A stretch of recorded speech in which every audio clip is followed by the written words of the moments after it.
Welcome to the Toffee Blues, your source for all things Everton. I'm Gerry. Joining me today, I've got Dave and Terry, and gonna do a little match preview. Merseyside Derby's coming up in a couple days, so we got to talk about that. Who knew it was gonna be a little FA Cup preview? Because we just apparently drew them, a little while ago for FA Cup at Anfield. So we'll put that one to the side. Put it to the side for a little while. But we are going to be putting a lot more eggs in that League Cup basket, I think. That's what we were talking about off camera. I think Terry probably said it in a much cooler way. So, guys, I normally talk about current form at this moment, but I just don't see the reason. We know they've won a lot of games, and they haven't really lost any for a while. So there's that.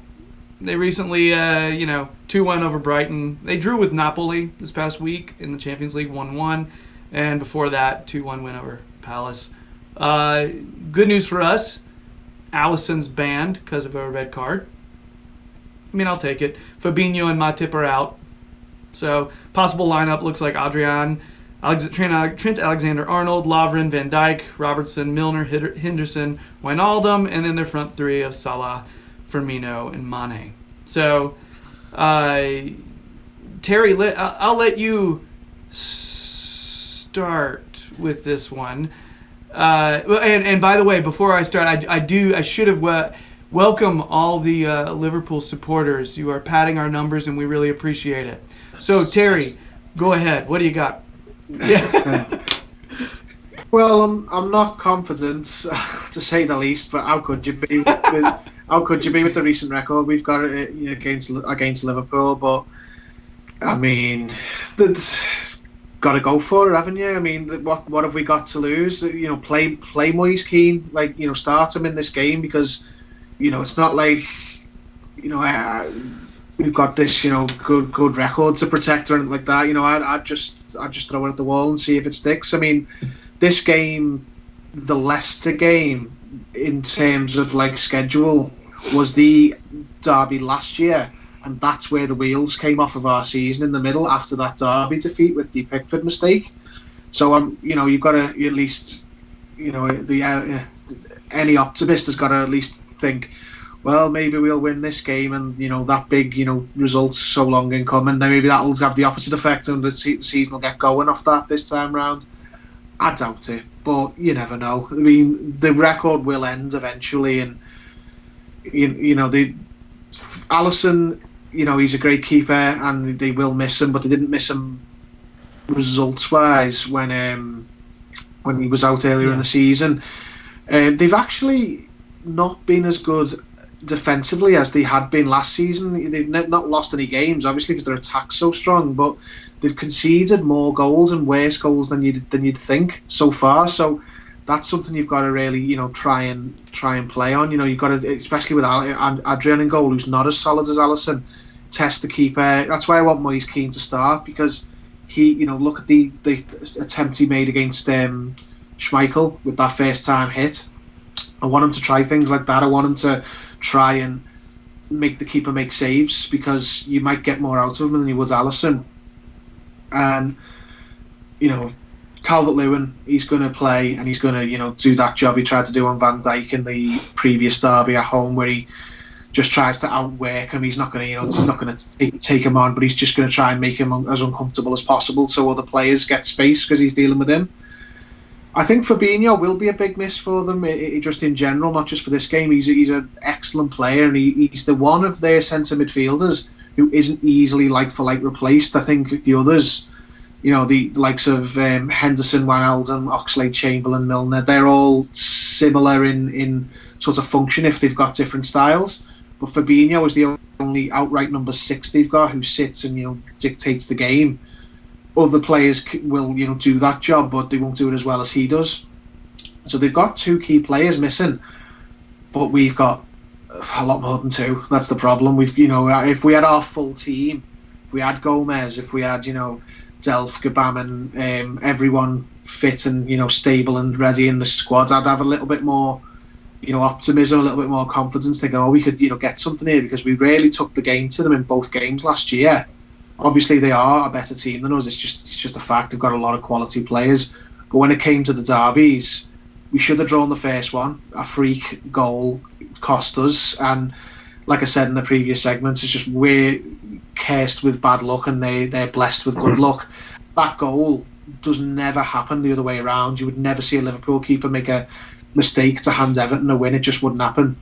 But it's happened, 9 times out of 10 the other way around.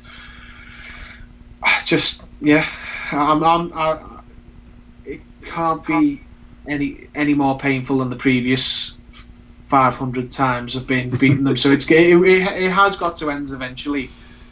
So hopefully it's this time. But I feel like we're gonna lose, and just in 6 weeks will go by, or 4 weeks, or whatever it is, and just in time. No, it is 4 weeks. Yeah, we'll just get over losing to them, and then we have got the privilege of going to lose to them again in the FA Cup.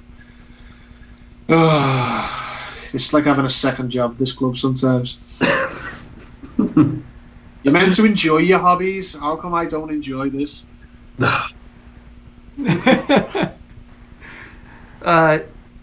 Dave, after Terry has set the tone, yeah, pretty much. Yeah. How are you feeling about this one? I want to, in a little while, I want to get into our lineup and formation and everything, but I want you to kind of just give a little bit about how you feel like this could end up shaking out for us. Anything? I feel like we know who to worry about for them. You know what I mean? Like, I feel like we know what we're going to get from them, regardless. Right? I'm praying for a snowstorm of biblical proportions to hit Tuesday night and to last till about Saturday, maybe for the rest of the season. I don't care.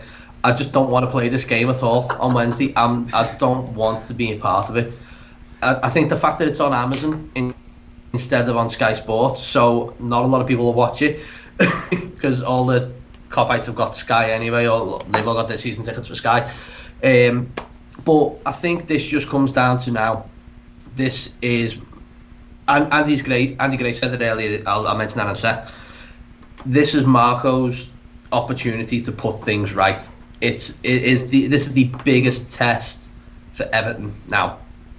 We've had such a good, we've had a run of games leading even right up to yesterday that were winnable, that were or we could pick up points. Now we've got the next month to worry about, and yeah, we were unlucky yesterday at Leicester, so now we've got to dust ourselves off, and unfortunately it's against that shower across the park. So now it's down to players to step up. We know what Liverpool are capable of, so we should be working towards matching them. We've got players there who are more than capable of doing it, and I struggle at the moment to see who will step up. But I don't know. I'm in such. We're all in such dire straits and worrying so much about Everton at the moment that this game couldn't have come at a worst possible time for us. I'm trying not to be negative because I said that in the last segment. I don't want to be negative, but it's the hope that kills you sometimes. Even the cup draw, just like, oh well, if it doesn't rain, it pours. We suddenly drawn them in the third round of the FA Cup. There's another pot we're probably not going to win. But as Terry's said as well, it could be the start of something. This could be the springboard onto other things, and I think it starts now. We put the last 6 to 8 weeks, put them aside. The season starts on Wednesday, and we've got to get something out of it. But I still want this snowstorm. Yeah, I'm down with the snowstorm. Yeah, that's a fantastic. Anybody got the? It's like that Simpsons episode where Bart prays for snow so he doesn't have to take an exam. That's going to be me on Tuesday night. Praying. We love a classic Simpsons reference on this show. Yeah, that ends up coming to bite him. Yeah. In the end, you know what I mean. Well, he got through it. And it was he didn't do well, but he got through it. And he got into the next grade. So let's just get to. If we can get through Wednesday unscathed, I'll be happy. I think a lot of Evertonians will be. Yeah.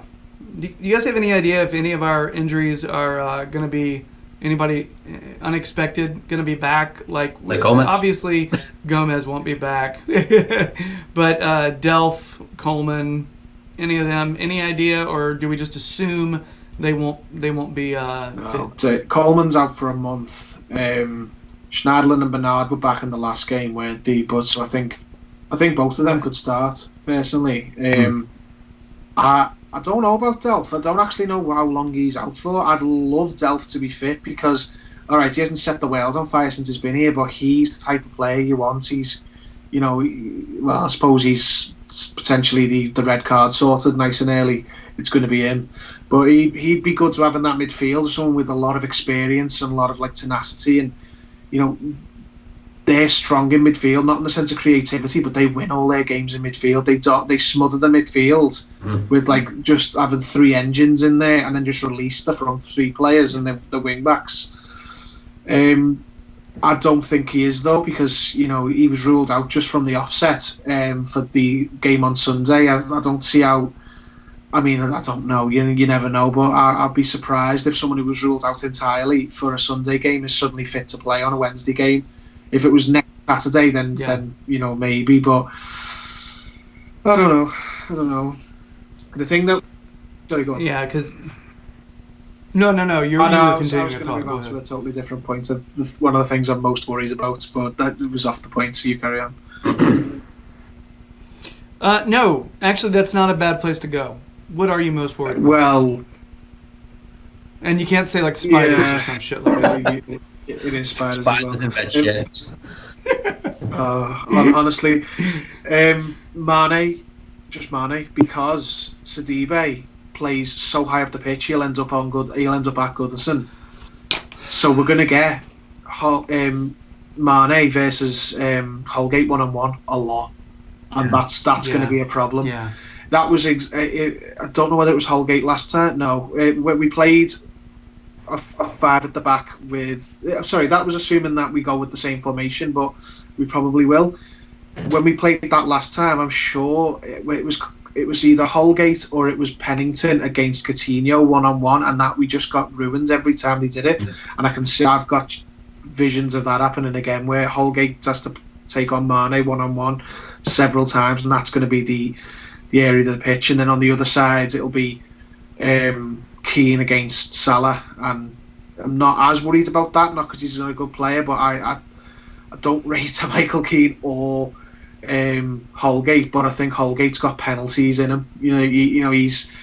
He gives away penalties. He's got a record of it. He was lucky not to give one away at the weekend. And Mane, for all of his theatrics, which people get really bent out of shape over, even though it's clear as day he does it, he won't have to do it with Holgate. Holgate will likely gift him one, if not more than one, because he's reckless, and he's just not up to it. And Mane will absolutely mince him, and Sidibe will be 100 yards away every time he does it. That's what my main concern is, that left-hand side. It's interesting. I always joke about Liverpool supporters watching these videos, because they do, and they're like, haha, American, you suck. Which, okay. They're all from Texas. I legit have no argument on that. I am totally, but I am American. What's funny is I don't feel like any of them can talk shit about our team the way we are. Oh. It's like we're doing their job for them. We already know the weaknesses. Terry's already anticipating where they're probably going to be, beating us on the field. It's so it's like we're doing your job for you. You don't even need to go to the comment section. We got this. You know what I mean? Who I've spoken to are actually kind of worried, because they're sort of like, we've been getting a lot of luck Liverpool is getting a lot of luck this season and winning games we possibly shouldn't win. How ironic would it be if, after beating Everton every time for forever, when Everton are at the lowest ebb, this is when we lose to them? I think they've got a little bit of that jitters, not because we're a good team, but just it's going to happen eventually. Imagine it was now when no one expects it. But honestly, I just just soothe them by saying they could be a League Two team and we could be in the Champions League and we would still lose. We just would. Yeah, they're just building up your hope. Yeah, Gerry, a that's all couple that of is. a couple of the local fans I've spoken to said they just got this horrible feeling that this is going to be the one where it doesn't go there in their favour, but I don't know. I think, as I said earlier on, if we had our full team, I'd be like, maybe.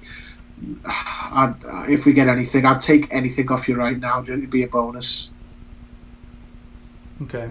So, just to be clear, do we feel like this is going to be another 3/5 at the back formation match for Everton? Because I thought so. I don't see the point in changing it. I mean, the way it looked on Sunday, it worked. It worked for 60 odd minutes, 60, 70 minutes, which we saw. I think he's got to try and instill that into the team. Say, no, you've got to keep going. You've got to, and even yesterday, with the offside goal, which was onside, obviously. Everyone's the flag went up. Everyone stopped. Like, no, you play to the whistle. You keep fucking going. Yeah. Because always. these will punish you. This is Leicester and Liverpool are completely different sides. Leicester are playing well. Liverpool are playing out of their skin, and they just keep going. They don't stop. Even if players are falling over and everything else, they'll just keep trying to put the ball in the net. And that's what you've got to be aware of. Like, you play to the whistle, you play to the referee. You don't wait. Once we switched off with that goal for Iheanacho, that was it. You knew he was onside, and but everyone looked at the linesman and went, "Oh, but the flag's up." But he hasn't blown. Obviously, the referee's seen something when it's not onside. Yeah. We've got to start. We've got to play the full game, and I mean, it's so naive to stop. I mean, I keep saying that word naive, but that's starting to. I mean, that's becoming a trend for us. That kind of pisses me off, the fact that they stopped. The more I think about it, I'm like, no. Like, even if I was like coaching my kids, I'd be like, no, you keep playing. It doesn't matter. That just seems like basics. But what do I know? I'm just some dude in America. So, what about personnel? What about the actual player selection? Do we feel like it's going to be most of the same players, or are we going to tweak some things from the beginning, or do you think we'll see most of the adjustments happening if for some reason we give up a goal, or if it starts looking like they're really battering us and we need to make changes? I want to see Bernard back on the side. Yeah, he's been before his injury. He's the first player on my team sheet every week. He's important to this team. He's important to Luca Dean and that left-hand side as well. I think, if you can play... I even think maybe... Is Walcott injured? He was. I've heard he was injured, but I don't know if that's why he didn't play. Like, was he on the bench? I can't remember. I could even see Walcott coming back in if he's fit. Because again, he hasn't been playing the greatest, but he's been supporting that right hand side with Sidibe as well, which has allowed Sidibe to do that little bit of bombing on. But I think Walcott's understood more as defensive responsibilities, so as dropping back and giving that a little bit more support, which is what's being needed, because Sidibe is more of a wing back than an actual defender. Similar to Coleman, they're happy to bomb on, but sometimes they're defensively very naive. And especially with what Terry was saying there, with Mane on that right hand side, on that left hand side, he's going to punish Sidibe, so he's going to need that support. So I even think that maybe Walcott will come back in, but Bernard for me needs to come back into this side with possibly Iwobi in the middle, and then your choice of Schneiderlin and Sigurdsson Davis, one of those, maybe two of those three in that midfield. But I think even strikers, I think if Calvert-Lewin plays up on his own, he'll get bullied all day by Van Dijk. The same with Moise Kean. He's got to have, I think, it's got to be two, or a switch between, one playing behind the other at least.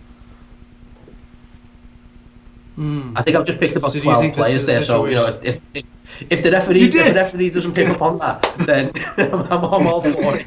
But I need some sort of look. Look over there. We still lose.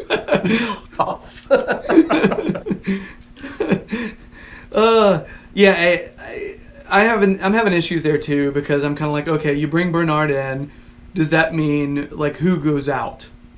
You know, if that happens, then I mean we're really talking about Iwobi going to the center and shuffling.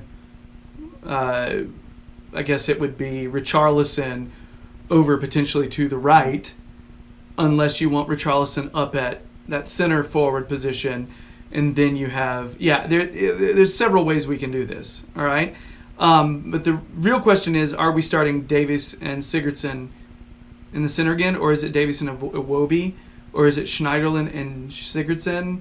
Like which combination? Because if we're still running that, 3-4-2-1 or whatever you want to call it, it just really varies at the phase, sorry.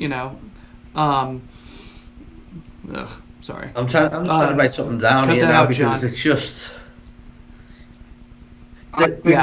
It's tough because who do you bring out, or do you start in a very similar way and then you adjust the defensive issues with it in the second half and try to anticipate the fatigue? I think the only player who comes in from the start, given the formation, will be Schneiderlin.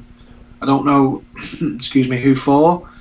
It should really be for Sigurdsson, because Tom Davies, I think, is better in that sort of midfield setup, because he'll release players a lot better than Sigurdsson, but I just can't see him dropping Sigurdsson. He seems to adore Sigurdsson, so I think Schneiderlin comes in, but I don't know who for. Possibly Davies, because he's easy to drop because he's young and he's had a bit of a poor performance in the second half against Leicester. But I don't think Bernard will come in. I don't think Walcott will come in. I think the next game, when we inevitably go back to 4 at the back, which once these 2 games are gone, I think that's when you'll start to see Bernard on the left head of Luca Dean and what have you. But right now, I think given the way they performed for an hour against Leicester, I think the only player he brings in is Schneiderlin.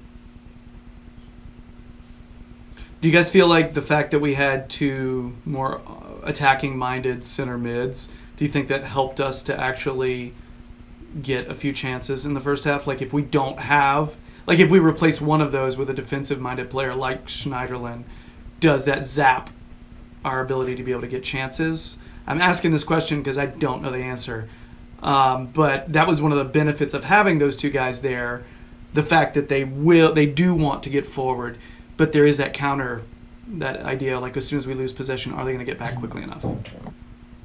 Which we found out second half knew. I think Terry's nailed it as well. One of the main issues there is the persistence in playing Sigurdsson. It's almost like when you spent all this money for him, you've got to play him. But the number of times that he's disappeared in games, and he's almost like he's in there to score that goal, score that 30-yarder, but they're few and far between. It's when you've got players like Iwobi and Sidibe and Bernard, Richarlison, who can work within like the final third and get they should be playing towards the final third where they're trying to pick up fouls and free kicks, and it's not happening. And I think a lot of that comes down to the way they try to play the game around Sigurdsson rather than actually trying to play a natural flowing pace to the game. I think Sigurdsson kills the pace of the game a lot. And Schneiderlin does that also with, obviously doesn't help passing backwards, but with Sigurdsson it's almost like the ball's got to come through him. He's got to turn, he's got to make the pass, but it's not direct enough with Schneiderlin, with Sigurdsson. I think it's almost like he gets killed or he gets dispossessed, and then it's like, okay, well now we've got to start all that over again, and then it goes back and then forward, but then the ball back into Sigurdsson again, and it's just recycled like that. And it's not, okay, quick ball into Iwobi, quick ball out to the channels and move the ball faster. It's almost like, oh well, Sigurdsson will drive a little bit and bring it forward a little bit and try and play that pass, but there's no one in front of him because no one's playing that in that space in front of him.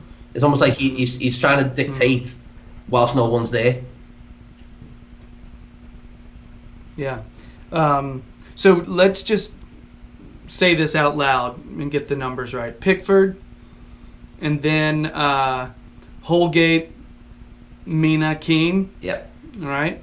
Sidibe, Yeah. Luca Dean, Schneiderlin, Davies. So that's 8. Right? Not my And then, then you've literally got 3 left. Richarlison has to be one of those. There's 9. Iwobi, probably one of those. There's 10. So then you got to choose between Bernard, Calvert-Lewin, and Omar Nix. Omar to save the day. It's the Omar Nias derby. I think what he'll do is he'll play that back 5. He'll play a middle 3 of Schneiderlin, Davies, and Sigurdsson, and then he'll just have a front 2 of Richarlison and Calvert-Lewin to basically break. I think Iwobi's the one personally who'll drop out for Schneiderlin, and just have literally a front 2 who can, try and hit on the break. They're 2 of the quicker players, and they're both very hard working, so they'll press the Liverpool defence. So that's probably what I think he'll do. I think he'll drop Iwobi for Schneiderlin just for this, probably only just for this game, and then who knows afterwards. But I can't see him dropping Sigurdsson in that formation personally. I actually don't hate that, Terry. I don't hate that. Don't tell anybody I said that, but I don't hate it. I don't think that's the worst. I do think that leaves us pretty light up front, but that does make room for Sidibe and Dean to make those runs up the side. So it's not the worst idea. I think I could see it happening. It probably wouldn't be the worst just because of the pace they've got and what have you, and we're away from home, and we've got injuries and bad record and what have you. I'd hate to see that in another game, but I wouldn't really. I'd prefer to see Iwobi start no matter what, because I prefer to see Iwobi start over Sigurdsson, because he carries the ball a lot better, he makes more things happen. I'd like to see Iwobi so then he can go and support the front 2 in that scenario. I just don't think he'll do it. Mm-hmm. I think Sigurdsson dropped for Schneiderlin would be the only thing I'd change. But it just won't happen for me. I just don't think he'll do it. I think he'll play Sigurdsson and drop Iwobi. All right. Yeah, it has a very not in the face kind of a quality to it, but I still think that's I don't know, and that's my big concern is lack of chances provided from a formation like that. I don't know. I'm never a big fan of playing not to lose. I love, that's one of the things I admired about Marco Silva's Everton near the end of the season is he was going out to beat teams. He's going out to beat them. Didn't matter who they were. Go out, meet them head on. Let's do this. The problem with a formation like that is it's a lot more I know we're a lower half team right now, you know what I mean?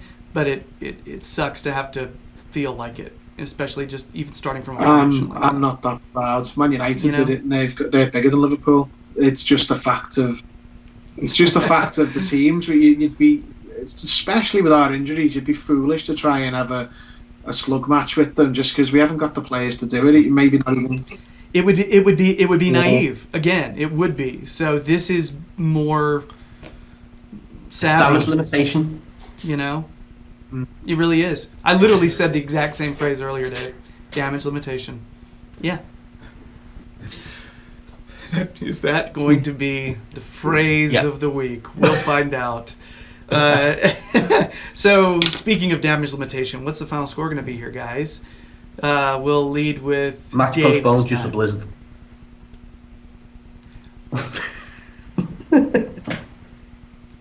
Dave has figured out the only one you can't argue. No, what? I think we're going to surprise ourselves, but I think it'll be. I'm 0-0. I think it'll just be another. I'm hoping for another ball draw, just because of the way things are, the way we're playing, and we just need to pick up a point. 3 would be amazing, but I just think at the moment a point is a point for me. It doesn't matter how we get it. 1-1, 2-2, 3-3, a point, fine. But obviously the win would be absolutely amazing, but not the way we're playing. I can't see it, so I'll go for the ball draw. All right, Terry. 2-1 Liverpool. It'll happen in an even more painful fashion to than the previous Anfield derby or the Leicester game. It'll combine the two, and it'll be a 95th minute goal for Liverpool, but it'll be even worse somehow because I don't know. Maybe it'll be an own goal. Maybe it'll be another Pickford mistake, or I don't know. Or it will be offside and the VAR doesn't overturn it. It's just I've learned my lesson not to get so. John, can you edit the Titanic theme tune behind Terry's quote there? Yeah. No kidding. It's just zoom in on you as I'm speaking, and then just slowly, very gently put in "Hello, darkness, my old friend" as you're listening to me say it. Like, yeah. All seriousness, I can't see it. I mean, I would love a ball draw. I'd love any sort of points, but I think we'll lose. But it'll be tighter than people expect, I hope, which is the way it was in the last two derbies last year. It was a lot closer than it had been in previous years.